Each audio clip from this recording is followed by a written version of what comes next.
Also on the ballot, Cori Bush. I don't know why Cori Bush and I wanted to bring Cori Bush back on the show because we all know the difference between her winning and losing would obviously be the Tim Black show. I mean, my popularity, her popularity, wow. All right, Cori. Hey, but no, seriously, man, I honestly wish her the best. I hope that she pulls this out. This would be a big win for the progressive community, be a big win for Missouri. She's grassroots all the way. Hey, we need some wins, sis. So bring that win home. People go out there. I know people are already in line. They already know. I hope everything's fine. Put in the comment section if you know what the results are of that election, if there's any reporting going on, I'll update. Anybody heard any news about Rashida Tlaib or Cori Bush? Cori Bush won! Damn!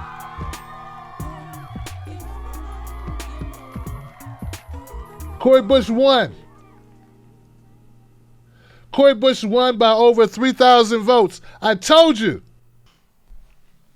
Congratulations, Cori Bush, on your win. Fantastic. Alicia Conklin says that Cori Bush is her representative. Hey, for the record, she has been on the show before.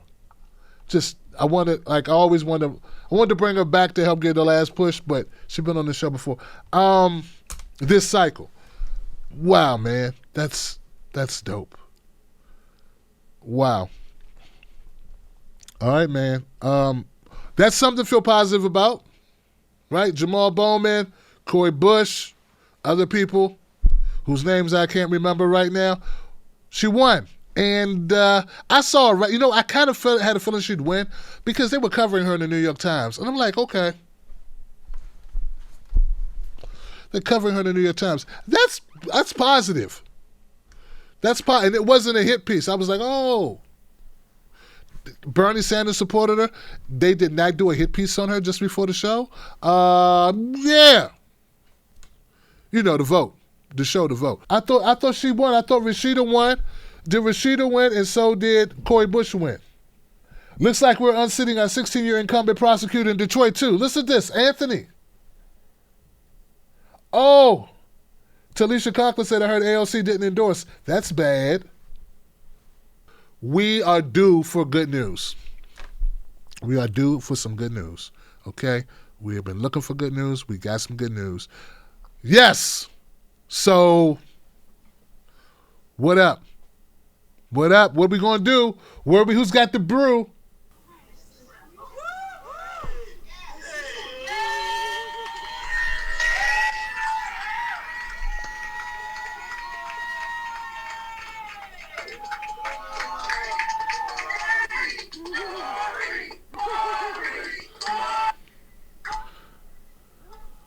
This is the best news I've had all week, obviously.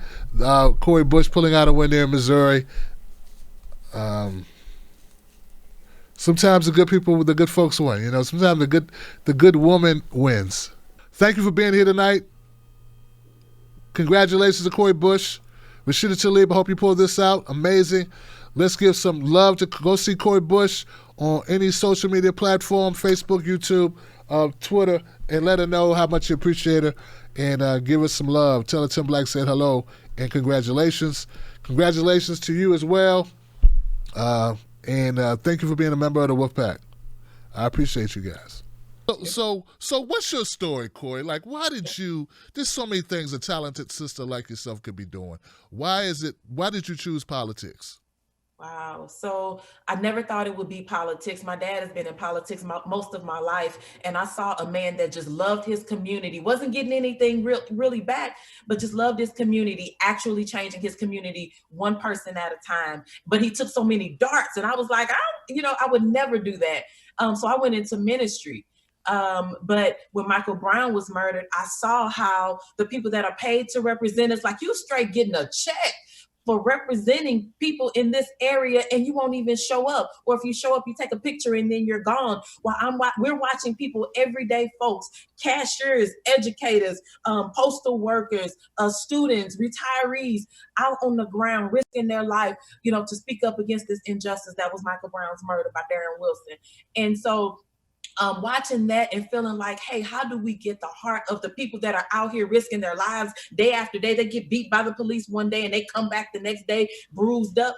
How do we get, and not hating police, but just knowing that we have to do more work to make sure that the community is heard and that police are accountable. So how do we get that heart into these seats? So that's what it was. I was asked to run for this seat by a young man that was an activist out of North Carolina who was murdered. And not too long ago. And anyway, so I'm running because the only way to make that change is for us to not be pushed back by people who say that we shouldn't do it, so for me, I'm a nurse. I work in community health. I've been fighting on the street for people that are in human trafficking. I've been working with our unhoused population. I fight for people that are not people that are oppressed in ways that I'm not, because I saw that on the ground of Ferguson. I saw white people stand up and grab batons from the police and say, "You're not going to hit this black man." I saw Palestinians come in and help us with tear gas, helping us to understand how to handle tear gas when they knew that they were risking themselves. I saw our Latinx community standing up and they knew they were risking deportation, but they came out and stood with us. So in the same way, now I'm not risking deportation today. So I can speak up for our Latinx community. I'm not somebody that has an issue going into a restroom. So I can speak up for our LGBT community, and so on and so forth. Wow, that is so inspiring right there. I mean, I think that that's sort of like the embodiment of the whole "not me, us" movement. The whole, right. When you help somebody you don't know, help someone you may never meet. That's a beautiful thing when you have that type of compassion and empathy. I think that's something that's sorely missing, not just in our politics, but in our humanity as well. Now, I get a lot of attacks. I have a lot of issues. Danger is around, and it's okay, because I'm more afraid that we don't get what we need. I'm less afraid of what people can do to me as I try to achieve it. So that's why you should support me. I'm somebody that just wants to take care of my community, that people don't have to suffer the way that I have.